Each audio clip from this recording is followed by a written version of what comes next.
Okay, so like I said, for today, because it's Halloween, I like doing demos. So we are going to be doing a little. I have like 3 or 4 slides. I'm going to be talking about something completely. It'll be something more that we will talk about later in the year when we get to adaptations and things. So we are going to be talking about bioluminescence. Yeah. Yeah. So for this, during this demo, I am going to stay behind the desk. If I get anything out, if you want, I will prompt you to come up and see it if you want to get closer. Otherwise, you can. Otherwise, you can stay at your seats. I am not going to bring it around. I will let you come to it. I am not going to spoil anything. No. So, you are not required to get close to it. Guys, computer should be off. So, I am not going to require you to get close to it, and nobody is holding anything that I have brought in. All right, let's get this started. So, Red Ride. today, like I said, we are going to be talking about bioluminescence. Has anyone ever heard of bioluminescence? Okay. Couple of you. And scorpions. So, Lightning bugs. typically on Halloween, you'll see all of these funky little glow-in-the-dark. You can see my lights up front. These little glow-in-the-dark spiders, scorpions, snakes, all of these funky little things. But in nature, things do actually glow. Some of the more common ones you've probably seen, I don't know why it's not playing, fireflies do something called bioluminescence. This is a chemical process that they have developed to produce light. This is chemical reactions happening in their body to produce light. There's a couple different ways they can do this. They can use it to lure prey. They can use it to avoid predators. They can also use it to communicate with other organisms. We'll see examples of each in the next couple slides. And there are a whole bunch of different things that do it. There's fish that do it. There's crustaceans that do it. So things like jellyfish and other invertebrates like that. A whole bunch of insects do it. Like I said, you've seen fireflies before. Bacteria do it. Fungi do it. Different single-celled... what? Is there a mammal? Off the top of my head, no. I have not yet seen a mammal that does bioluminescence. At least not yet. But the first one I'm going to talk about, of course, come on, there we go, is attracting prey. How many of you have seen Nemo before? Remember this thing? Yeah. And you? Nemo? No. That thing used to scare me the first time. Anyone know what this is? Anglerfish. It is an anglerfish. Good. So these guys, Yeah, those are Yes. Gibbons pond. fair enough. Under like light. But a lot of deep sea fish, in order to attract prey, they create little lures. They create little blinking lights that attract fish. So their goal is to use these little flashing lights and things to get the fish to swim towards it. They think, oh, it's something I can eat, and then they promptly get eaten by a bigger fish. Yeah. So, for example, if you've seen Nemo, the anglerfish, there are a bunch of others. There's one I actually didn't put in here. I forget the name of it, but it's got little pink... It looks kind of like it's blushing, but there is a deep sea fish... No, there is a deep sea fish that has little red spots under its eyes that it also uses to attract prey. Also, this is a mushroom. This is not my picture, but this is a mushroom you can find around here that also does bioluminescence. So it glows green. It's called a American jack-o'-lantern, I believe. I know it's a jack-o'-lantern. I don't remember if it's American or not. But these use bioluminescence to attract insects. So you see insects flying towards the light. These will use bioluminescence to get insects to spread their spores. So the spores will get on the insects and spread out all over the place. The next one is avoiding predators. So different organisms, for example, jellyfish, beetles, These are, I believe, a type of bacteria in the water. Actually, I think it's, it's plankton. That's what it is. But they use bioluminescence to scare away predators. Because if you think, when we've talked about our Alice drills and things, we can flash lights to scare away anyone who comes in or stun them. So we can use flashing lights to stun them. You can use, like, this click beetle, also found around here, has little glowing spots on the back of its thorax that it can use to scare away predators. It's kind of like little eyes. And also jellyfish use this color because, number one, it helps them blend together, kind of like if you've ever seen zebras kind of herding together. They look like one big mass. Same thing with the jellyfish. And they also use the light to just appear bigger. The last one is communication. So sometimes if we have these flashing lights, anyone ever heard of Morse code? Yes. So the little beeps, the little dots and dashes that are used to send signals or send messages from one place to another. Fireflies can do this in a different way. They use the flashing of their abdomens to attract mates.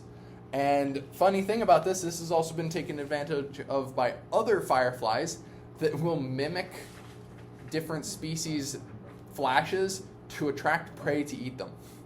So there's a little violent little dance going on with fireflies. Because they are predators, so they will use the flashing lights to attract other fireflies who are looking for a mate, and then they just eat them.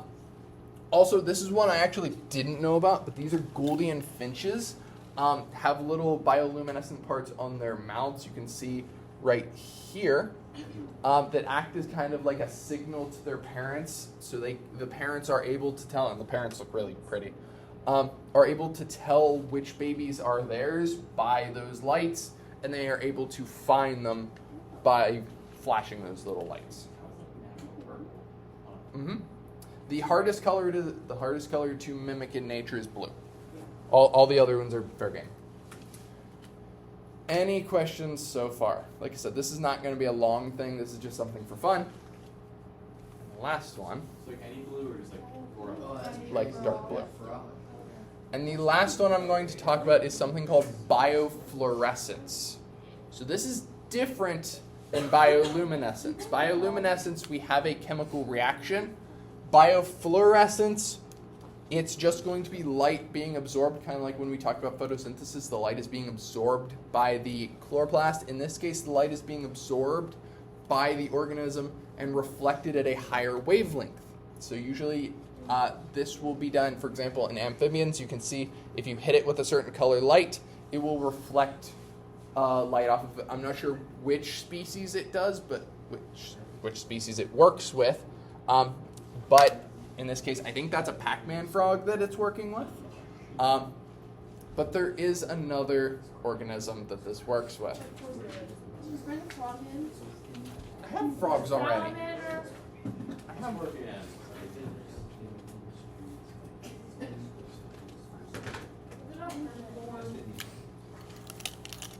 Oh, tweezers. Why do you use tweezers? That's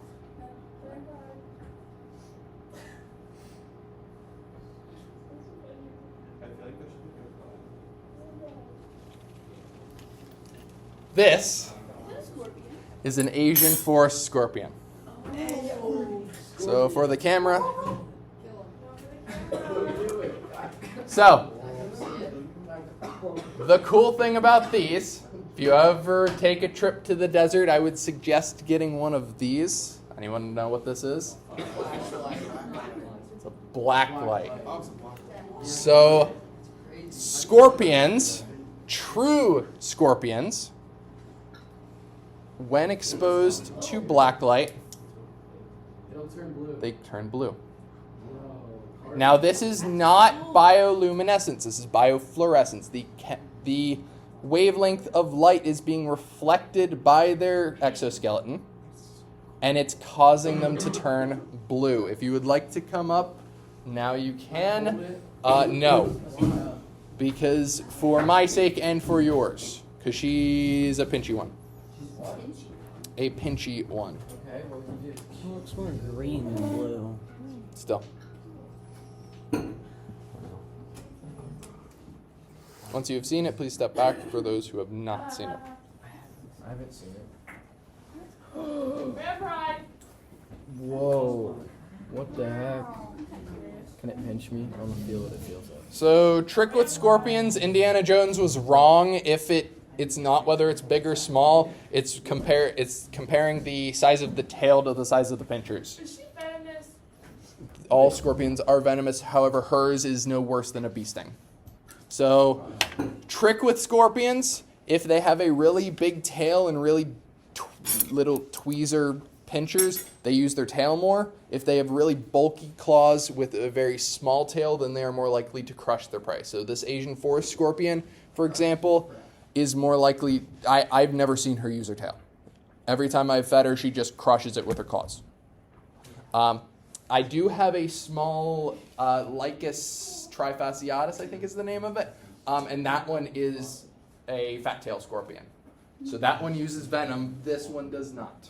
So I'm going to put her away. And now, again, just for reference, I did say that this only applies to true scorpions. Oh, so you have a nice Do you have a true scorpion up there, buddy? That was a true scorpion. It was blue. He's got a fake one. No way. I think that was really what a real. Yeah, I didn't see it move. So, what do I mean by a fake scorpion? So, back at the beginning of the year, Do you have a fake scorpion? we went over this fun thing called taxonomy. Anybody remember anything about that? The scientific What? names, order, genus, species, all of that fun. So, true scorpions are, actually, brain fart, can't remember what their family or what their order is, but there are a bunch of different orders of arachnids. So, for example, Arachnida is spiders. Like I said, I can't off the top of my head remember what scorpions are, but there's a couple other ones that their common names are called scorpions and they are not scorpions. For example, this guy, and I will turn the light on for this one because actually I'll turn on. I don't want to. What is that? This It's a fake scorpion. is a tailless whip scorpion. What? Whip? Tailless whip scorpion. So for the camera, I can't see. That was like a black wall.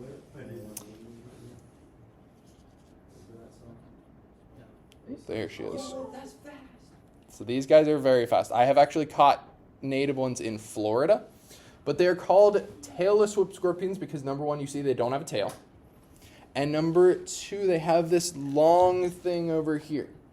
And these are modified legs. They use them kind of like a blind person poking around. These guys don't have good eyesight and they usually live in caves and in trees. So they use these modified legs to kind of feel around their environment.